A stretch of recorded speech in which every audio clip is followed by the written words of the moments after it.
In this guide, we are going to move down the list and start working on how we can create custom scopes.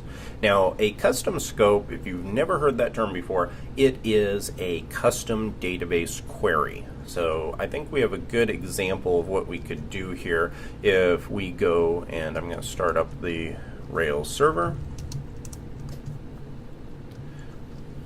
And let's navigate to our portfolio items.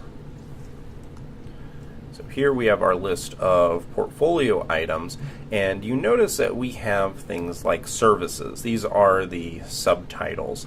And let's say that this service was kind of like a description, and we could create a set of these. So for example, this could be Rails, this one could be Angular, that kind of thing. Well, we can do that, and I'm going to show how we can do that in the console. So let's actually update the database records. It's been a while since we updated our seeds file, and we also need to now bring in the concept of topics anyway, so I think this is a good time to do it.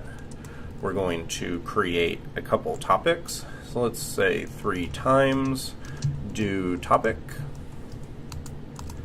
end that, and let's also give a put statement. So I'm going to say 3 topics created. Now inside of this, I can say topic.create, and now inside of this, just give some titles. So we'll say title is going to be topic, just like that. So it's going to just say the word topic, and then it's going to say 0, 1, and 2. Now, we also should probably connect this, since we have a connection between blogs and topics. If we come down here, if we give a comma at the end of our body, we can say topic ID equals topic last .id. So all of the blogs are going to be associated with this third topic that's created, and that way we can have a reference point to it. We're not going to really use it too much right now, but eventually we will. Okay, so now let's move down to our portfolio items. Right now it just says migrate service.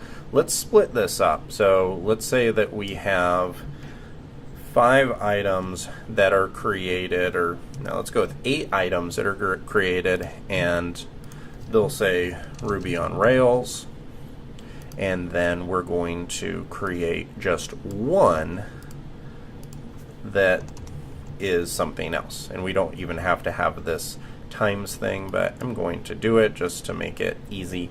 So this one is going to say Angular.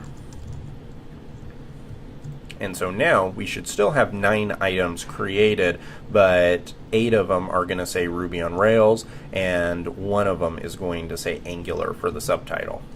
So now if we come down and run Rails DB setup, that's going to wipe out our database, and it's going to create our topics, blog posts, skills, and portfolio items. And we can test this out by opening up the Rails console. Gonna say portfolio first dot subtitle. This is gonna bring back the subtitle for the first one. Perfect. And now let's go and change our last one. And you can see that one says Angular. So that is perfect. And staying here in the console, let's talk about database queries, because this is going to be directly connected to our discussion on scopes. So if I say portfolio where subtitle equals, and when I say equals, this is the way that equals is written out in Rails. So I could say Ruby on Rails. It's going to bring back all of the items where Ruby on Rails is the subtitle, and we can look at the SQL code that was generated right here on this line. So it says select portfolios from the portfolios table where the subtitle is Ruby on Rails. So it passes it in right here.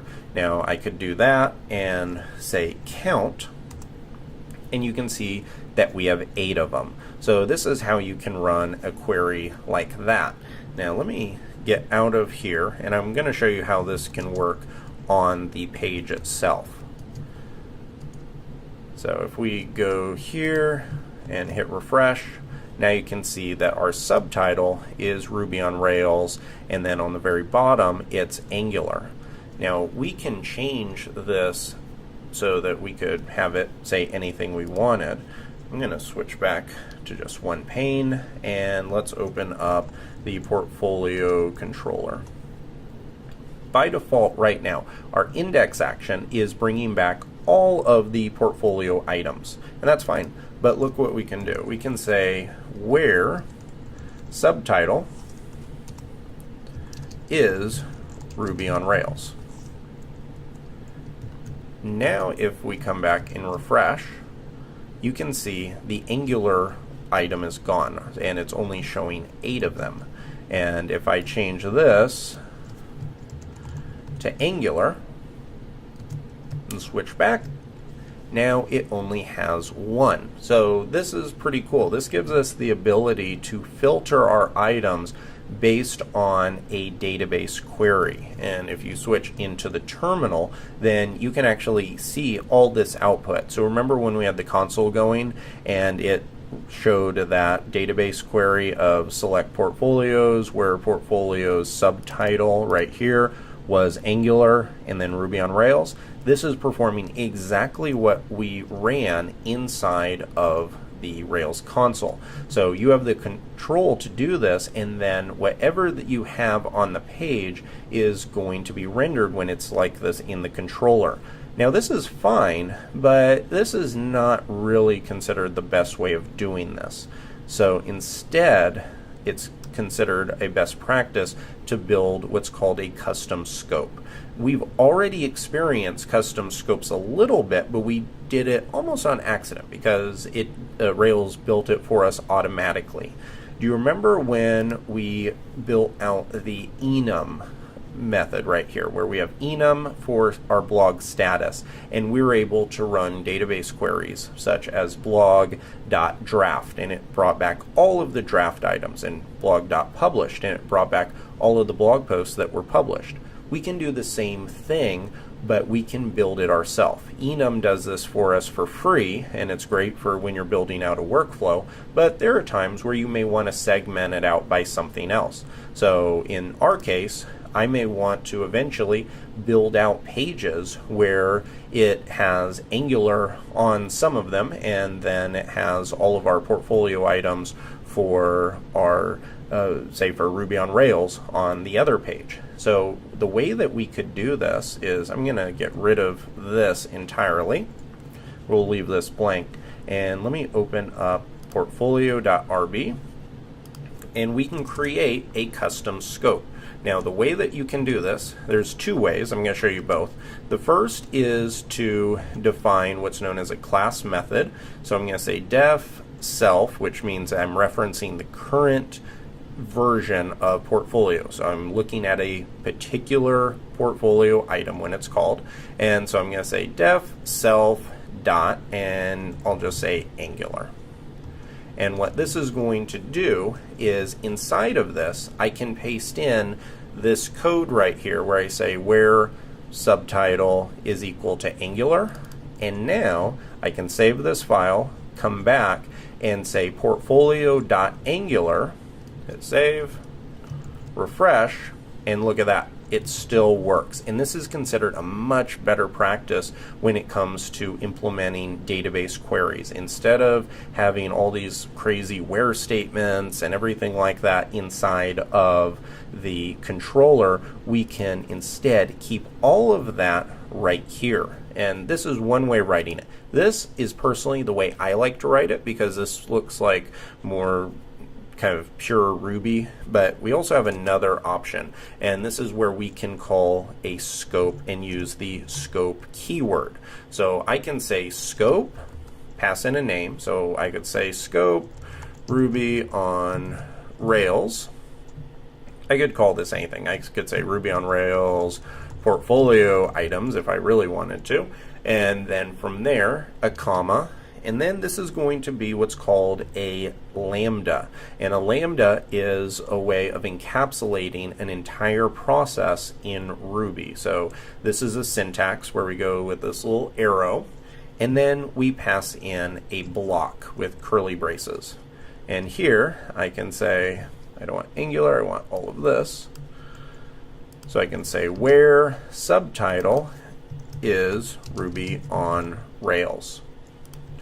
I'm going to hit save, and now what I can do is I can treat this exactly like what I did with Angular. So if I come up here, I can call portfolio.rubyonrails portfolio items, hit save, hit refresh, and now it only is returning the Ruby on Rails item. So this is something that is very helpful, and in the Rails community this is definitely considered a best practice to be able to create custom scopes that you can then call from the controller. And the reason for that is because it forces you to keep all of your logic for the model in the model file. So having a database query for Angular is inside of the portfolio instead of being in the controller. The controller should really only manage data flow. It should be kind of like a traffic cop where it just passes items in, it lets items go to where they need to be.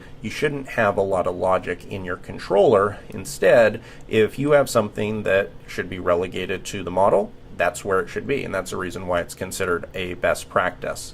I'm going to take our controller back to just say all, because this is really what I want at the end of the day for the index action. And later on, definitely you can feel free to add any custom action. So you could do something like this. In fact, I'll just do it right now because it's pretty easy to do. So I could say Angular, and here I could create a custom item, so Angular portfolio items, and then call portfolio Angular.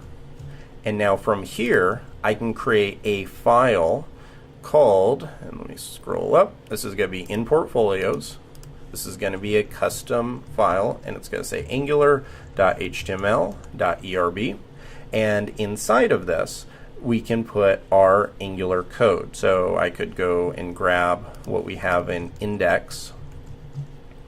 We'll say Angular portfolio items, and from here, instead of it saying portfolio items, we could say Angular portfolio items. Everything else can remain the same, and the last thing that we have to do is update our route. So here, right under where it says portfolios, I could say get, and I could say for this one, let's just say Angular items. This isn't the long-term solution. I'm just wanting to kind of reiterate how the data flow works. So here I could say get Angular items to portfolio, not show, but Angular. And now we just have to restart the Rails server, and unless I missed something, I believe all of this should work. So now we should be able to go to, instead of portfolio, I could just go to Angular items, and there you go. Look at this. We now have a route called Angular items that contains all of the Angular ones. We could do it in Rails as well, but this isn't really the best way to do it because now you have a hard-coded item in there. If you know for a fact that that's all you want, then that's perfectly fine. And I will keep this in, but it's more for demonstration purposes because I want you to be able to see how easy it is to create items, map those to files, map those to controller items, and then how this, the only change we really made was the scope. And the scope is a method inside of the Ruby, or inside of the model file for the portfolio. So hopefully you can appreciate how easy that is, and now we're able to pass all of these items in and get custom output. So great job on that. I'm going to say get status, and part of the reason why I would do something like this example, and let's look at our portfolio. I'm going to leave both of these here. A lot of this, like this course, is there so you can reference it. So you can come to this file from now on and see, okay, how can I create a custom scope, and see both the options here. So I want to leave that for you. I'm going to say git add, git commit, implemented custom scopes for portfolio items. Now I can say git push, origin, data feature. And now we can come up here and close that out. Great job. In the next guide, we're going to talk about how we can implement virtual attributes.